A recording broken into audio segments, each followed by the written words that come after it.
Magandang umaga sa inyong lahat. Malugod na pagtanggap sa St. Joseph Parish, Gagalangin sa ika-6 ng umagang banal na misa sa pagdiriwang ng liturhiya ngayong Martes ng ika-6 na linggo sa karaniwang panahon. Tumayo po ang lahat at tayo'y makiisa sa banal na misa na pamumunuan ng ating kura paroko, Reverendo Padre Douglas D. Badong.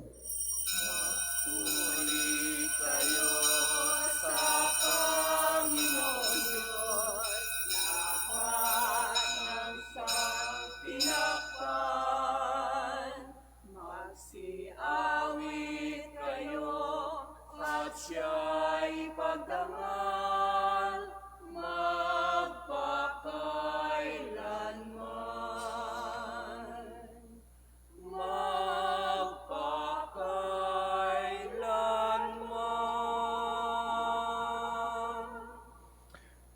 Sa ngalan ng Ama at ng Anak at ng Espiritu Santo, Amen. ang pagpapala ng ating Panginoong Hesus Kristo, ang pag-ibig ng Diyos Ama, at ang makikipagkaisa ng Espiritu Santo, naway sumainyong lahat. At sumaiyo rin. Mga kapatid, aminin natin ang ating mga kasalanan upang tayo'y maging marapat gumanap sa banal na pagdiriwang. Inaamin ko sa makapangyarihang Diyos at sa inyo mga kapatid na lubha akong nagkasala sa isip, sa salita at sa gawa, at sa aking pagkukulang. Kaya'y sinasamo ko sa mahal na Birheng Maria, sa lahat ng mga anghel at mga banal, at sa inyo mga kapatid, na ako'y panalangin sa Panginoong ating Diyos. Kaawaan tayo ng makapangyarihang Diyos, patawarin tayo sa ating mga kasalanan, at patnubayan tayo sa buhay na walang hanggan. Amen. Panginoon, kaawaan mo kami. Panginoon, kaawaan mo kami. Kristo, kaawaan mo kami. Kristo, kaawaan mo kami. Panginoon, kaawaan mo kami. Panginoon, kaawaan mo kami. Manalangin tayo. Ama naming makapangyarihan, pinangangatawanan mong manahan sa mga may loobing tapat at maaasahan. Sa kagandahang loob mo, kami naway makapamuhay bilang mga mapalad na maging iyong tahanan sa pamamagitan ni Jesucristo kasama ng Espiritu Santo magpasawalang hanggan. Amen.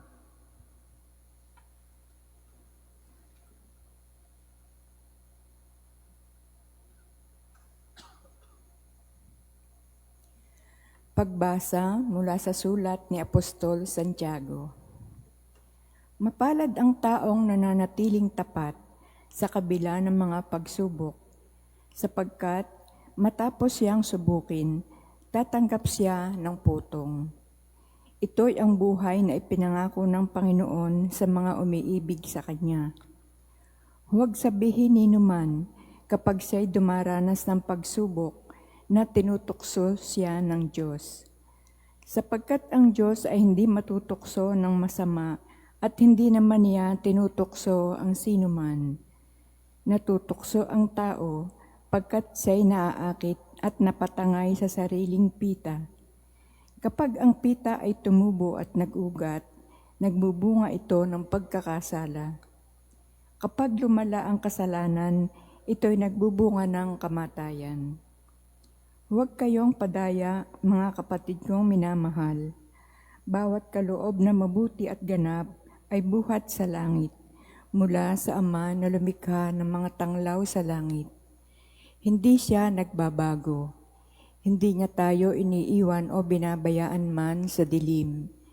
Niloob niyang tayo'y maging anak niya sa pamamagitan ng salita ng katotohanan, upang matangi tayo at maging higit sa lahat ng kanyang mga nilalang.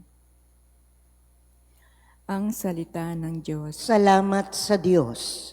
Mapalad ang tumatanggap ng aral ng puong tapat. Mapalad ang tumatanggap ng aral ng puong tapat.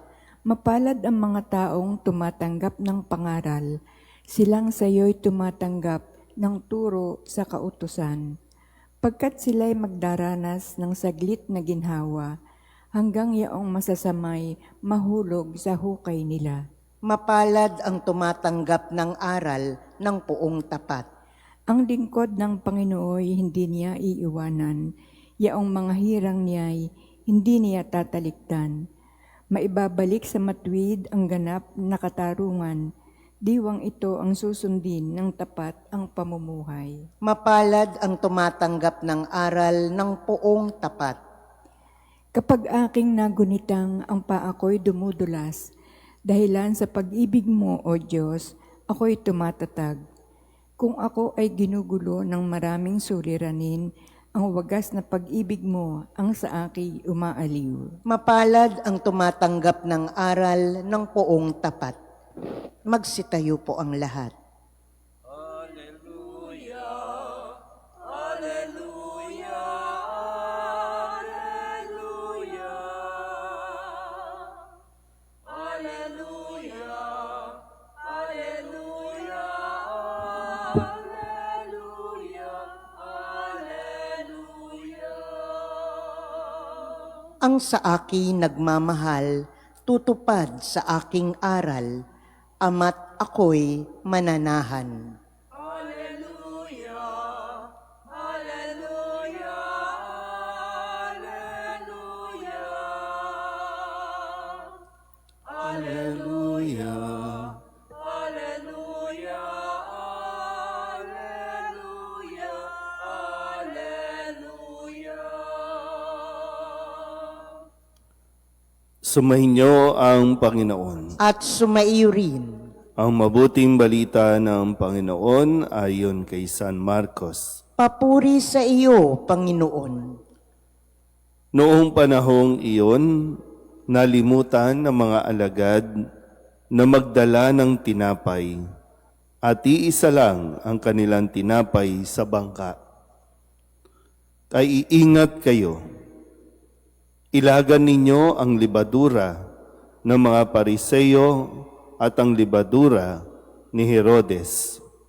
Babala ni Jesus sa kanila. Nag-usap-usap ang mga alagad. Wala kasi tayong dalang tinapay, kaya niya sinabi iyon.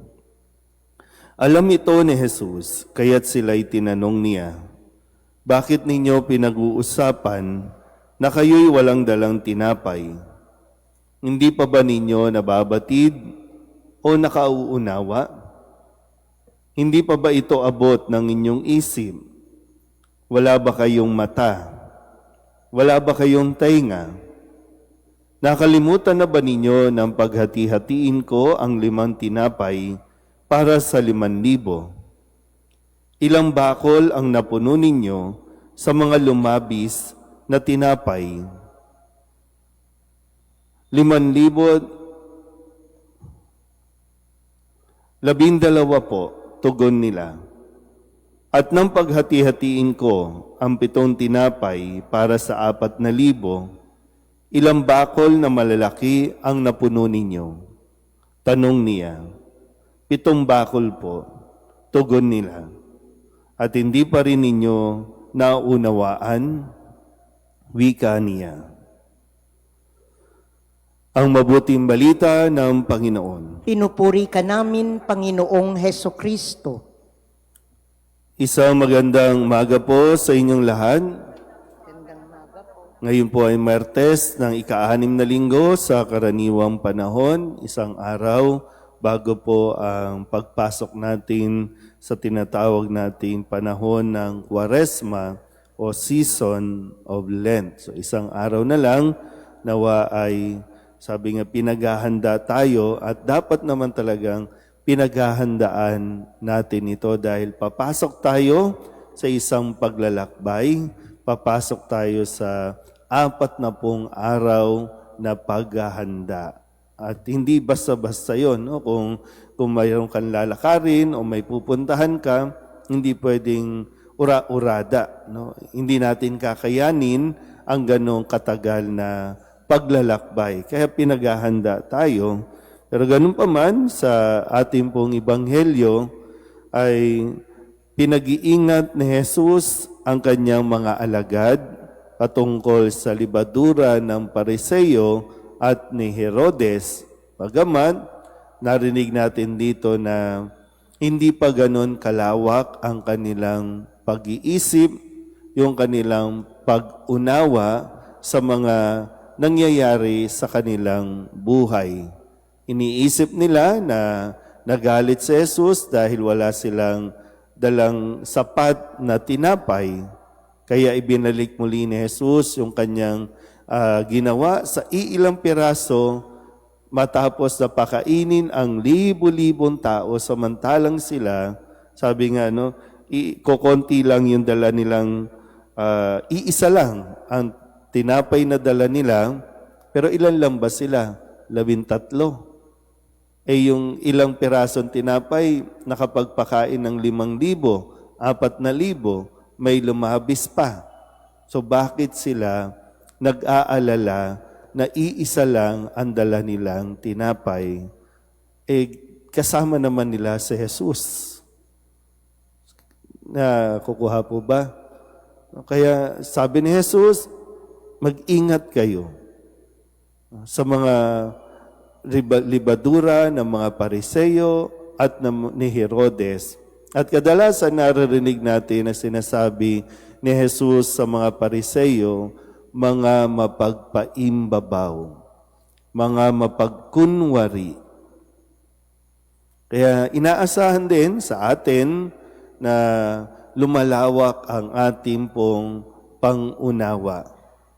Yung ating pong pag-iisip, hindi tayo pwedeng maging makitid na para bang lahat na lang o sa araw-araw na lang ng ginawa ng Diyos ay pinababayaan tayo ng Diyos. Nagkukulang ang Diyos sa atin. Pero totoo ba? Nagkukulang ba ang Diyos sa tao? O sadyang ang tao ang hindi sapat tumingin sa kanya pong pangangailangan? Kaya nga sabi ko, papasok tayo sa panahon ng Kwaresma at diyan ay inaanyayahan tayong pagnilayan yung mga bagay-bagay sa buhay natin dahil napakarami naman talaga pong bagay na hindi naman kailangan ng tao pero pinoproblema ng tao. At sa bawat problema, ang tingin natin, pagsubok, pagpapahirap mula sa Diyos. Ganun lagi ang nagiging mindset natin. Pag may pagsubok, parusa ng Diyos. Malinaw din sa sinabi ni Santiago sa kanyang sulat sa unang pagbasa na huwag nating iisipin na tayo ay sinusubok o pinaparusahan ng Diyos dahil hindi gawain ng Diyos ang gumawa ng masama. Ang sabi niya, ang lahat ng ito ay bunga ng ating mga desisyon. Bunga ng ating mga maling pagpili. Diba? Nasabi ni Santiago. So, tingnan natin ulit, yung mga problema ba natin ngayon, dahil ba yan sa Diyos o dahil din sa atin? Bakit tayo nagkakaproblema? Marami din ang inaakala na kapag wala silang material na bagay, katulad ng iba, ang tingin sa sarili, napakakawawa. Kahit nga kinukumpara lagi, ano ang gadget mo sa gadget ng iba? Pag nakita mong luma yung sayo, malulungkot ka na naman.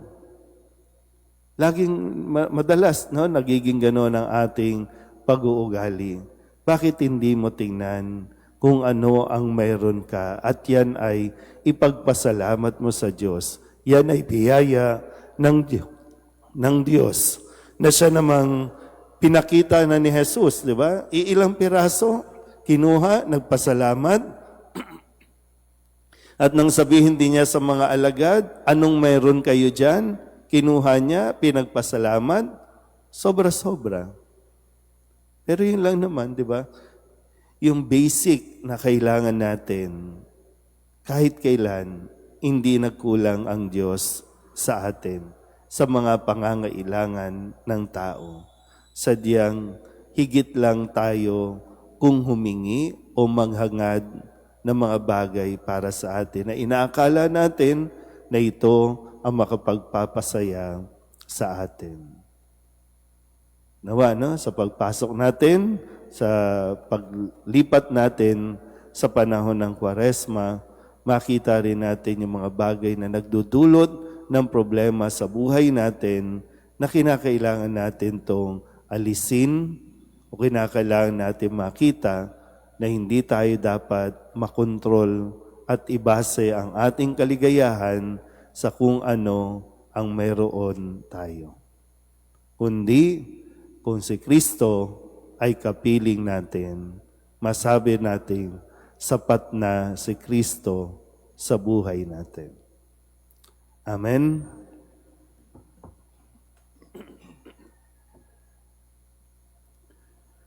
Natitipon tayo bilang sambayanan ng Diyos, dalhin natin ang ating mga pangangailangan sa Ama.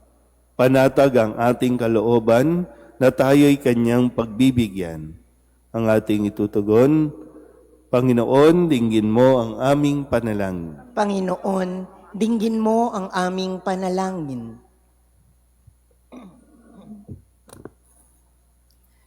Ang ating mga pastol sa simbahan, naway italaga ng buong buo ang kanilang buhay sa pagpapahayag ng Ebanghelyo sa pamamagitan ng kanilang pagsaksi sa kanilang buhay. Manalangin tayo sa Panginoon. Panginoon, dinggin mo ang aming panalangin. Ang mga magulang at guro, naway maging mga buhay na huwara ng pananampalataya sa mga taong nasa kanilang pag-aaruga. Manalangin tayo sa Panginoon. Panginoon, dinggin mo ang aming panalangin. Tayong lahat naway maibigay ang lahat ng ating makakaya para gawin ang nararapat at nawa ang salita ng Diyos ang siyang magbigay sa atin ng lakas para sa anumang gagawin natin. Manalangin tayo sa Panginoon. Panginoon, dinggin mo ang aming panalangin. Tayong lahat naway magpakita ng malasakit sa mga matatanda, mga nalulumbay at mga may sakit. Manalangin tayo sa Panginoon. Panginoon, dinggin mo ang aming panalangin. Ang mga yumao, naway makatagpo ng bagong buhay at kapahingahan sa kaharian ng Diyos. Manalangin tayo sa Panginoon. Panginoon, dinggin mo ang aming panalangin. Idulog din natin sa Panginoon ang ating mga personal na kahilingan at mga panalangin para sa ating mga pamilya, kasama din ang kahilingan ng lahat ng mga nanonood sa online. Lahat ng mga misang pasasalamat, special na intensyon, agarang paggaling ng mga may sakit, at ang lahat ng mga kaluluwa na inihiling na ipagdasal sa misang ito.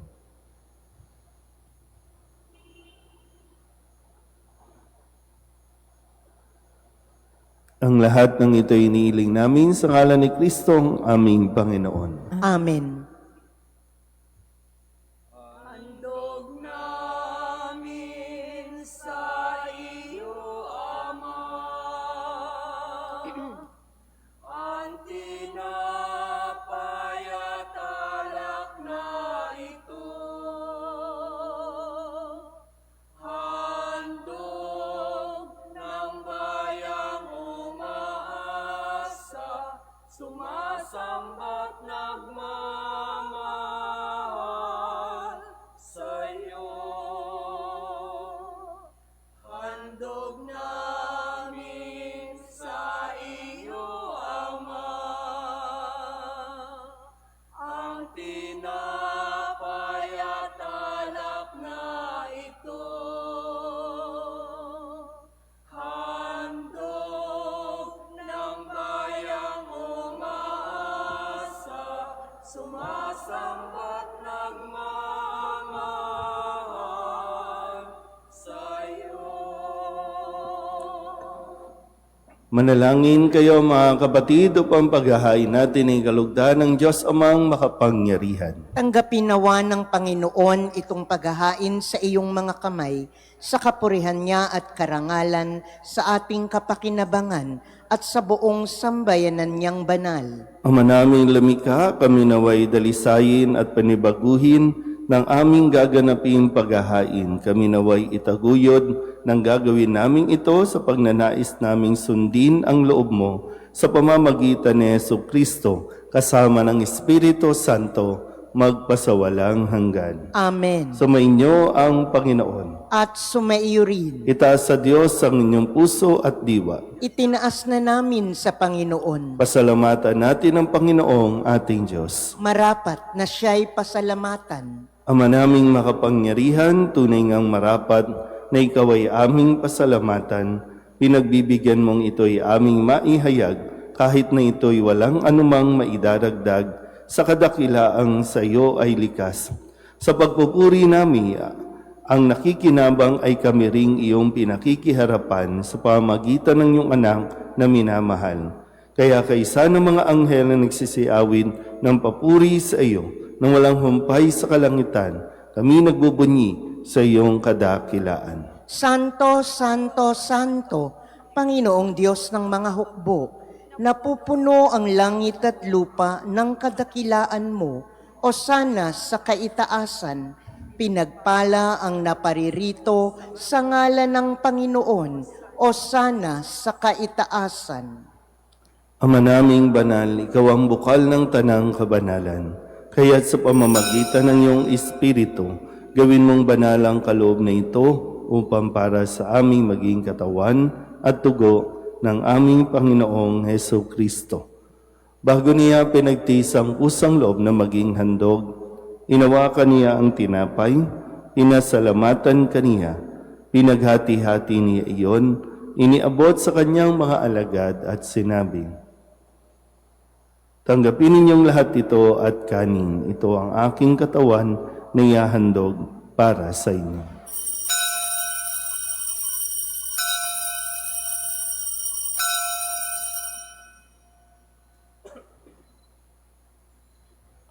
Ngayon din naman nang matapos ang hapunan, inawakan niya ang kalis, muli kaniyang pinasalamatan. Iniabot niya ang kalis sa kanyang mga alagad at sinabi, "Tanggapin ninyong lahat ito at inumin. Ito ang kalis ng aking dugo, ng bago at walang hanggan tipan. Ang aking dugo na ibubuhos para sa inyo at para sa lahat, sa pagpapatawad ng mga kasalanan. Gawin ninyo ito sa pag-alaala sa akin."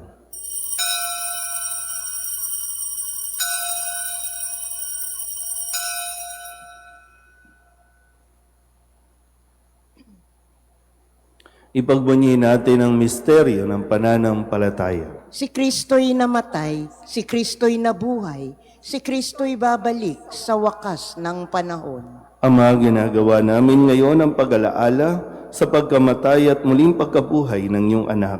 Kaya tiniaalay namin sa iyo ang tinapay na nagbibigay buhay at ang kalis na nagkakaloob ng kaligtasan. Kami napapasalamat dahil kami iyong minarapat na tumayo sa harap mo para maglingkod sa iyo.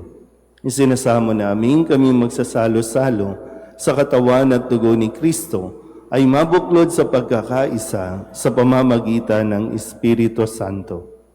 Ama, lingapin mo ang iyong simbahang laganap sa buong daigdig. Puspusin mo kami sa pag-ibig kay San Leon na aming Papa at ni Jose na aming Obispo at ng Tanang Kaparian. Alalahanin mo rin ang mga kapatid naming nahimlay na may pag-asang sila'y muling mabubuhay, gayon din ang lahat ng mga pumanaw. Kawaan mo sila at patuloyin sa iyong kaliwanagan. Kawaan mo at pagindapating kaming lahat na makasalo sa iyong buhay na walang wakas. Kaysa ng mahal na Birheng Maria na ina ng Diyos, ng kabiyak ng puso niyang si San Jose. Kaysa ng mga apostol at ng lahat ng mga banal na namuhay dito sa daigdig ng kalugod-lugod sa iyo, may pagdiwang nawa namin ang papupuri sa ikararangal mo sa pamamagitan ng iyong anak na aming Panginoong Heso Kristo. Sa pamamagitan ni Kristo, kasama niya sa Kanya, ang lahat ng parangal at papuri ay sa iyo, Diyos amang makapangyarihan, kasama ng Espiritu Santo, magpasawalang hanggan.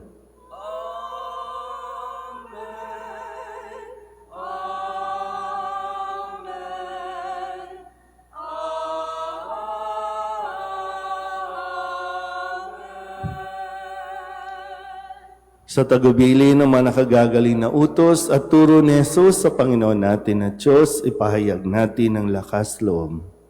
Ama Ama namin, namin, sumasalangit ka. Sambahin ang ngalan mo. Mapasa amin ang kaharian mo. Sundin ang loob mo dito sa lupa para nang sa langit. Bigyan mo kami ngayon ng aming kakanin sa araw-araw at patawarin mo kami sa aming mga sala para nang pagpapatawad namin sa nagkakasala sa amin at huwag mo kaming ipahintulot sa tukso at iadya mo kami sa lahat ng masama. inihiling namin kami ihadya sa lahat ng masama, pagkalooban ng kapayapaan araw-araw, iligtas sa kasalanan at ilayo sa lahat ng kapahamakan, samantalang aming pinananabikan ang dakilang araw ng pagpapahayag ng tagapagligtas naming sa Hesu Kristo. Sapagkat iyo ang kaharian at ang kapangyarihan at ang kapurihan, magpakailanman. Amen. Panginoong Hesu Kristo, sinabi mo sa iyong mga apostol, kapayapaan ang iniiwan ko sa inyo, ang aking kapayapaan ang binibigay ko sa inyo. Tunghayan mo ang aming pananampalataya at huwag ang aming mga pagkakasala. Pagkalooban mo kami ng kapayapaan at pagkakaisa ayon sa iyong kalooban, kasama ng Espiritu Santo, magpasawalang hanggan. Amen. Ang kapayapaan ng Panginoon ay laging sumainyo. At sumaiyo rin. Magbigayan po tayo ng kapayapaan sa isa't isa. Kordero ng Diyos na nag-aalis ng mga kasalanan ng sanlibutan, maawa ka sa amin. Kordero ng Diyos na nag-aalis ng mga kasalanan ng sanlibutan, maawa ka sa amin. Kordero ng Diyos na nag-aalis ng mga kasalanan ng sanlibutan, ipagkaloob mo sa amin ang kapayapaan. Ito ang kordero ng Diyos. Ito nag-aalis ng kasalanan ng sanlibutan. Mapalad ang mga inaanyayahan sa kanyang piging. Panginoon, hindi ako karapat-dapat na magpatuloy sa iyo, ngunit sa isang salita mo lamang ay gagaling na ako.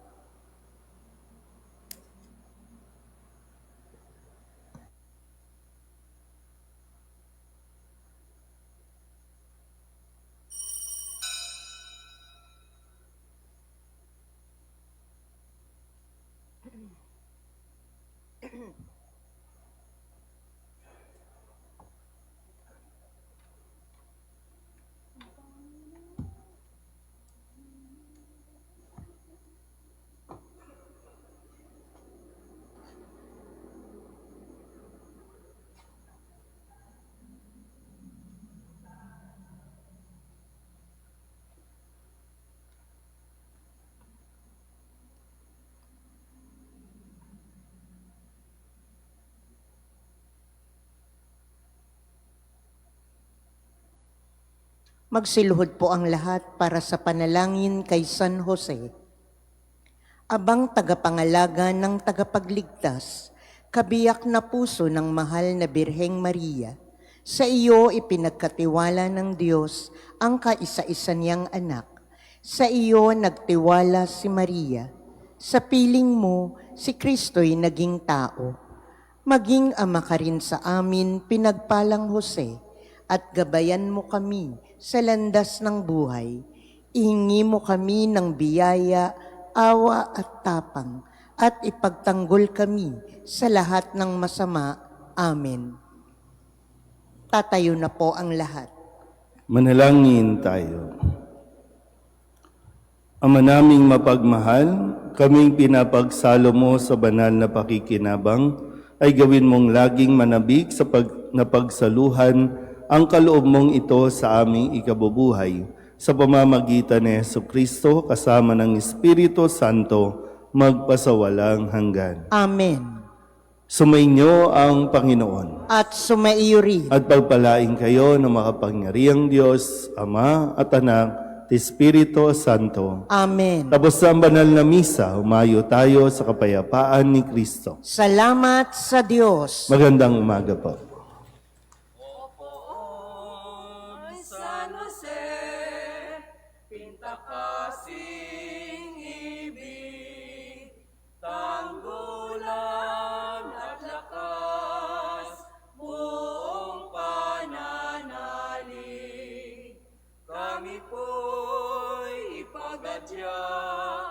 sa